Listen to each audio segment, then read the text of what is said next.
यदि मुझे खाने से आपकी तृप्ति होती है तो मैं इसे मेरा सौभाग्य समझूंगा।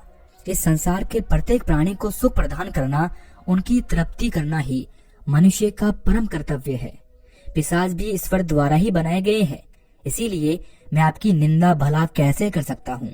ब्राह्मण के ऐसे वचन सुनकर वे सभी पिशाच हर्षचकित हो जाते हैं और उस ब्राह्मण से कहने लगते हैं, हे ब्राह्मण देवता, आपके वचन अत्यंत सुंदर हैं, जिसे सुनकर हमारी तृप्ति हुई है। हम आपका भक्षण नहीं करेंगे। कृपया आप हमें बताइए कि आप कौन हैं और किस कारण से इस वन में भटक रहे हैं।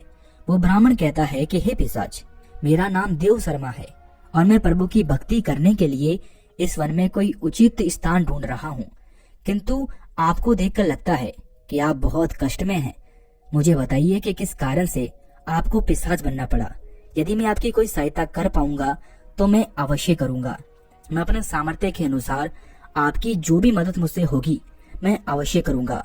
ब्राह्मण की बातें सुनकर सभी पिशाच सुन्न हो जाते हैं और कहने लगते हैं, हे श्रेष्ठ, आपको बार बार प्रणाम। हम तीनों पिशाच हमारे पाप कर्मों के कारण ही बने हैं। हमने हमारे पितरों का अपमान किया है, इसी कारण से हमें पिशाच योनि प्राप्त हुई है और न जाने कब हम इस पिशाच के शरीर से छुटकारा पाएंगे। हमने मनुष्य रहते हुए बहुत पाप किए हैं और पिशाच बनकर भी हमने अनगिनत पाप किए हैं। कितने ही निर्दोष मनुष्यों को और प्राणियों को हमने मारकर खाया है। इसीलिए हमें ऐसा लगता है कि हमें कभी भी पिशाच योनि से मुक्ति नहीं मिलेगी। फिर ब्राह्मण कहते हैं कि हे पिशाच, मैं आपकी व्यथा को समझ सकता हूँ, मैं आपको मुक्ति दिला सकता हूँ। कृपया आप मुझे बताइए जिससे मैं आपको मुक्ति दिला पाऊँ। मैं मध्य देश में रहने वाला देव शर्मा ब्राह्मण हूँ। मैंने अनेक तप, व्रत और उपवास किए हैं, इसीलिए आपकी मुक्ति के लिए भी यदि कोई व्रत उपवास हो तो मुझे बताइए, वो मैं अवश्य करने का प्रयास करूंगा। ब्राह्मण की बात सुनकर उन पिशाच को समझ आ जाता है कि ये ब्राह्मण तो उन्हीं का पुत्र है।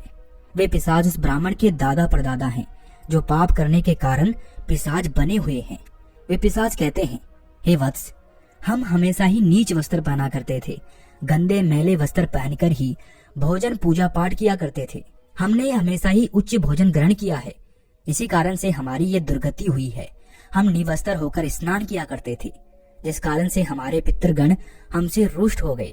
हमने कभी भी पितरों के लिए भोजन अर्पित नहीं किया है, इसी कारण से हमें मृत्यु के पश्चात प्रेत बनना पड़ा। फिर वे पिशाच कहते हैं कि हे वत्स, तुम हमारे ही वंश के हो, हम तुम्हारे पूर्वज हैं। ये ईश्वर की ही कृपा है कि उन्होंने तुम्हें हमारे पास भेजा है। अब हमें यकीन हो चुका है कि तुम हमें मुक्ति अवश्य दिलाओगे। हे वत्स, तुम अभी जाओ और हमारी मुक्ति के लिए उपाय करो।